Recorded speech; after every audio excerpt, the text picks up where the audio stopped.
Sebelumnya, Assalamualaikum warahmatullahi wabarakatuh. Untuk memenuhi tugas dari praktikum anatomi hewan, di sini saya dan teman-teman saya akan menjelaskan mengenai Osteichthyes.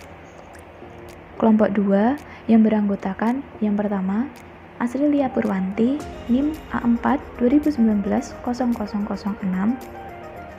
Yang kedua, Nur Safitri Rahmawati, NIM A4 2019-0007. Yang ketiga, Fariska Nurul Utami, NIM A4 2019-0008.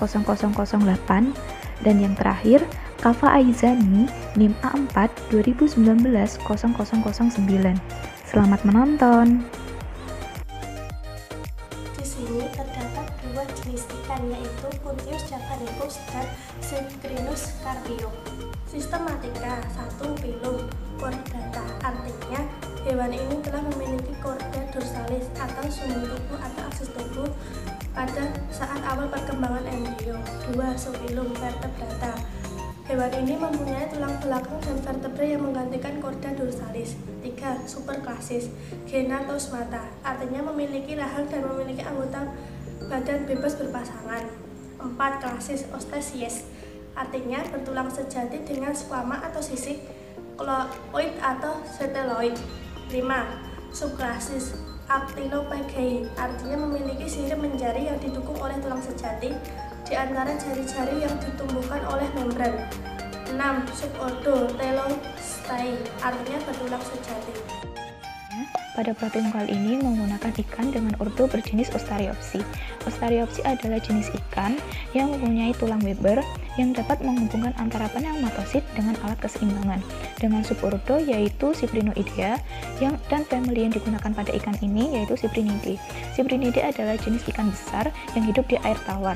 Pada praktikum kali ini menggunakan ikan tombro dengan genus yaitu Cyprinus dan spesies Cyprinus carpio. Selanjutnya adalah inspektio.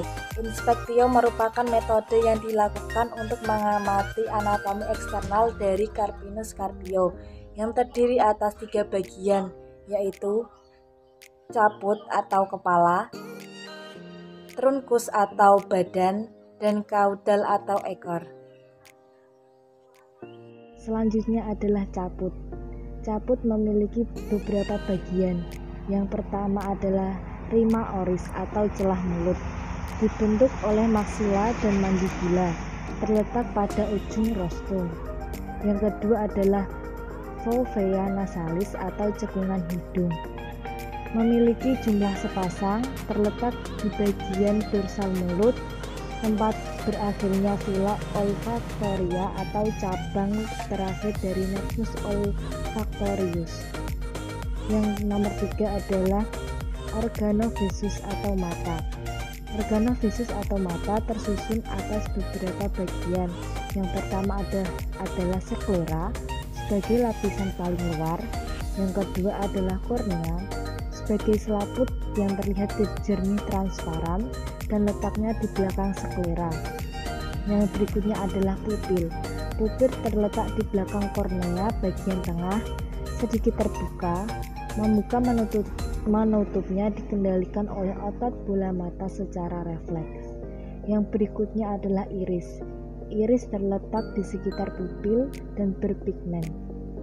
Yang terakhir adalah lensa mata. Lensa mata terletak tepat di belakang pupil. Selanjutnya nomor 4 yaitu aparatus opercularis atau tutup insang. Tutup insang ini memiliki jumlah sepasang, berbentuk seperti sedikit setengah lingkaran dan tersusun atas beberapa bagian. Bagian yang pertama adalah operculum.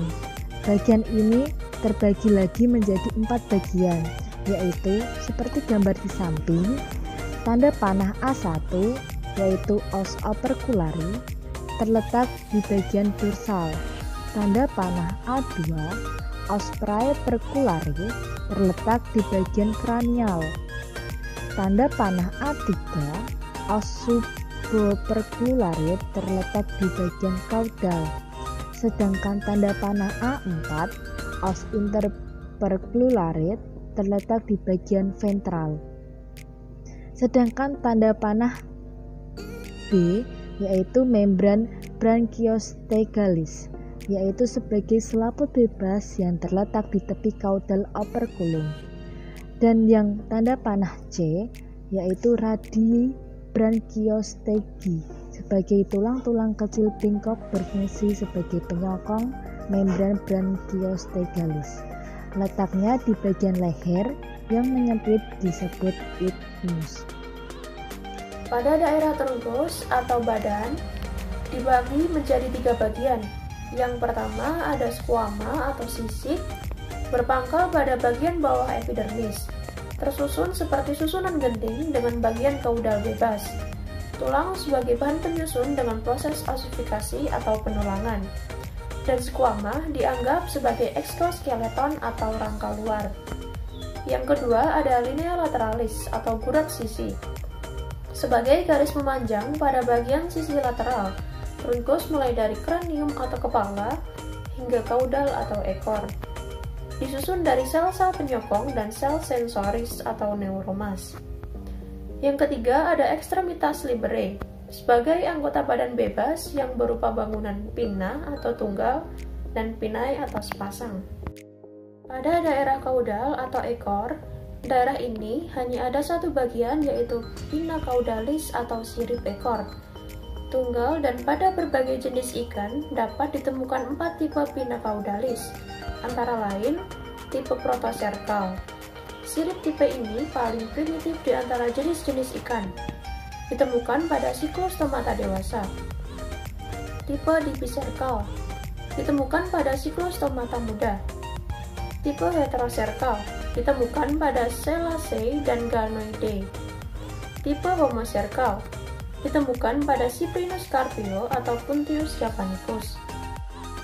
Sekian dari saya dan teman-teman saya, kurang lebihnya mohon maaf. Wassalamualaikum warahmatullahi wabarakatuh. Jangan lupa di like, subscribe, dan komen. Terima kasih.